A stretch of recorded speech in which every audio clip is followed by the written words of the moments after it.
Madame, Monsieur, bonsoir. Bienvenue dans le 19-20. Dans votre édition nationale à 19h30, Gaza, toujours sous les bombes israéliennes, des dizaines de Palestiniens ont été tués alors que le conflit entre dans sa 4e semaine. Le Hamas se dit prêt à une trêve de 24 heures.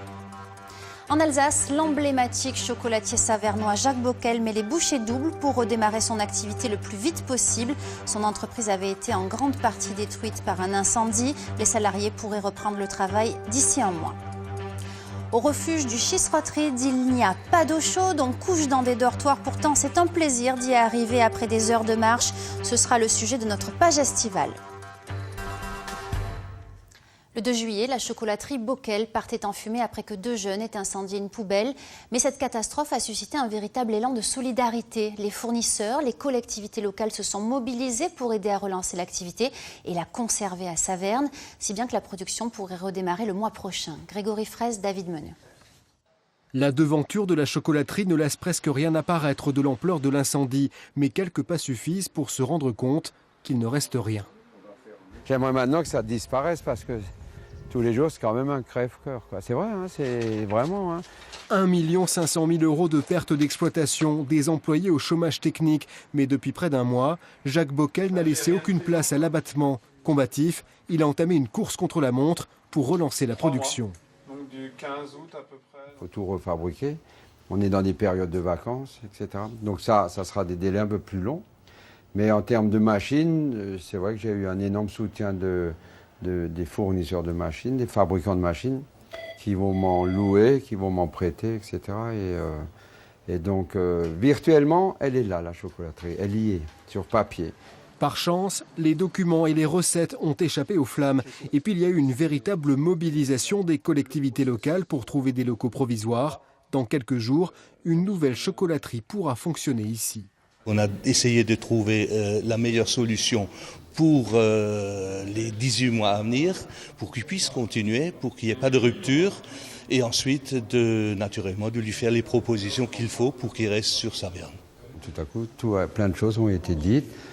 Jacques Bockel appartient à Saverne et des choses comme ça, et que ça fait plaisir, oui, et surtout dans ces moments-là. Les premiers chocolats pourraient être fabriqués dès la fin du mois d'août, moins de 2 mois après le sinistre. Un pari en passe d'être réussi pour sauver les emplois, limiter la casse et préserver le lien avec la clientèle. Dans les boutiques du chocolatier, toujours ouvertes, les rayons sont presque vides. Bonne nouvelle pour les 124 salariés de Data Mailing à Geispolsheim. Alors que leur société de routage doit être transférée dans le Pas-de-Calais, le tribunal de grande instance de Strasbourg vient d'annuler la procédure de délocalisation contre laquelle ils se mobilisent depuis des mois. Récemment, ils avaient reçu la visite de l'eurodéputé Édouard Martin. La direction pourrait faire rappel de cette décision. Les soldes d'été s'achèvent aujourd'hui sur un bilan en demi-teinte. Le contexte économique, la météo ont freiné les clients dans leurs achats. Jusqu'au dernier moment, il était encore possible de faire des affaires à Strasbourg. Stéphanie Lafuente, Raphaël Doumergue. Si dans les rayons, c'est déjà un peu l'automne, pour certaines clientes, pas question de laisser passer le dernier jour des soldes.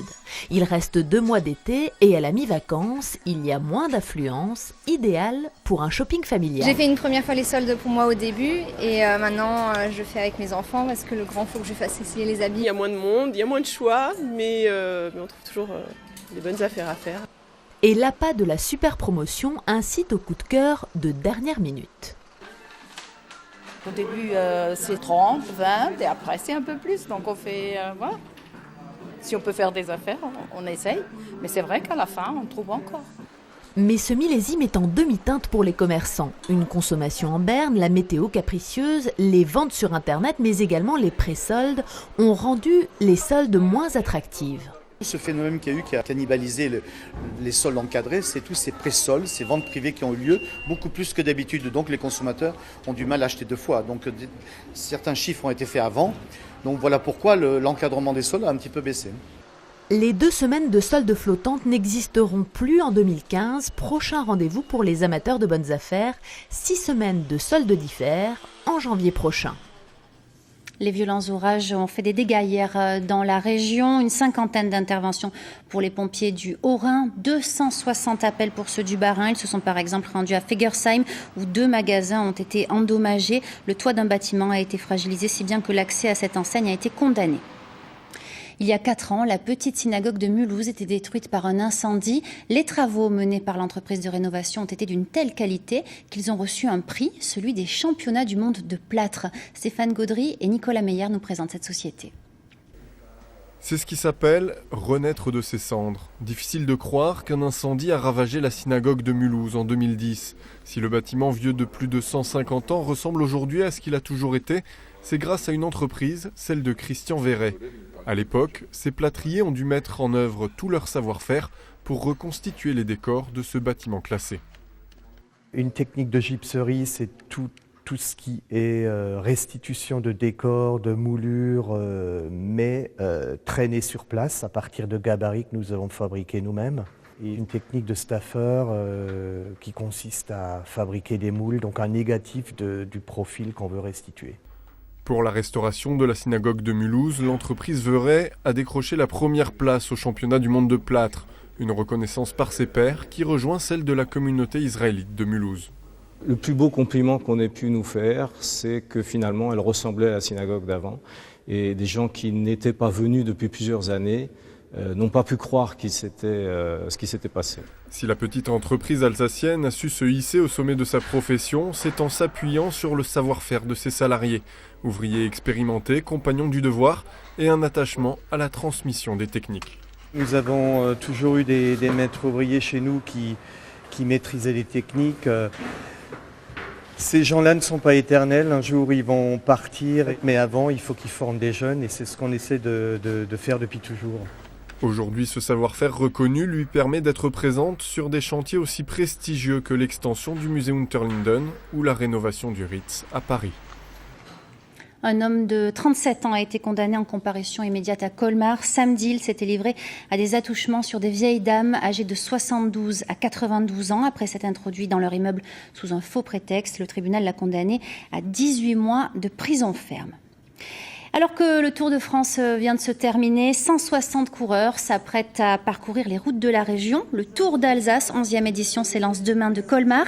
La présentation des équipes avait lieu cet après-midi à Sausheim. Au total, il y a 5 étapes jusqu'à Huningue dimanche. Notre série de la semaine dans les crêtes vosgiennes, c'est aussi un circuit de randonnée, le GR5. Au milieu de cet itinéraire, il y a un refuge au pied d'un lac. Nous y avons passé une journée en compagnie de ces gardiens emblématiques. Stéphane Gaudry, Nicolas Meyer. Quand on a marché toute la matinée sous la pluie, savoir qu'il y a un refuge au bout du chemin est déjà un réconfort. Enlever ses habits mouillés, les mettre à sécher et manger au sec avant de reprendre la route, voilà qui inspire la gratitude. Merci de nous accueillir.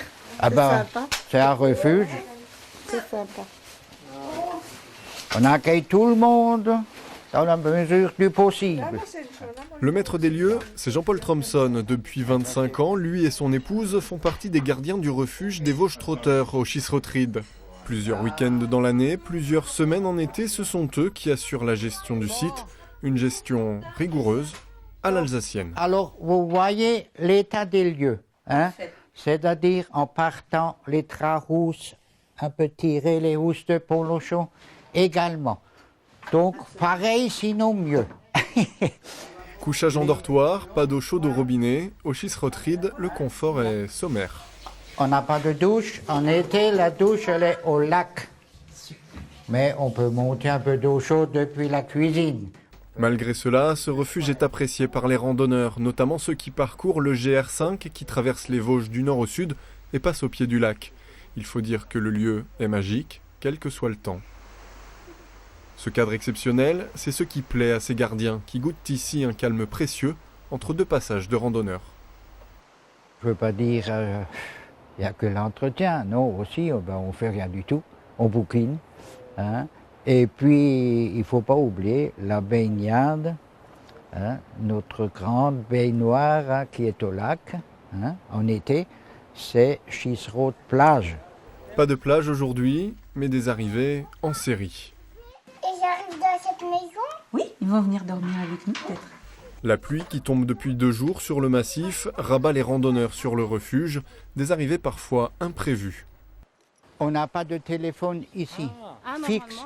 Et les portables, ça ne passe non plus. Moi, j'étais à Colmar hier, j'ai écouté, mais il y a quelques trucs que je n'ai pas compris. C'est pas grave, vous êtes là, ça marche, hein? On accueille tout le monde, hein, même s'il faut coucher des fois. C'est très rare dans la salle ou n'importe, sur des matelas de secours, mais un refuge, c'est un refuge. La fin de l'après-midi se passera à l'abri de la pluie dans la grande salle du refuge. À côté, dans la cuisine, Nicole entretient le feu qui sèche les vestes détrempées et fait chauffer les casseroles. Une bonne soupe et au lit. Demain, les randonneurs reprendront leur route et Jean-Paul et Nicole Tromson se prépareront à de nouvelles rencontres. Et c'est la fin de ce journal. Merci de l'avoir suivi. À suivre Roundoum à 19h30, votre édition nationale. Je vous souhaite une très belle soirée. À demain.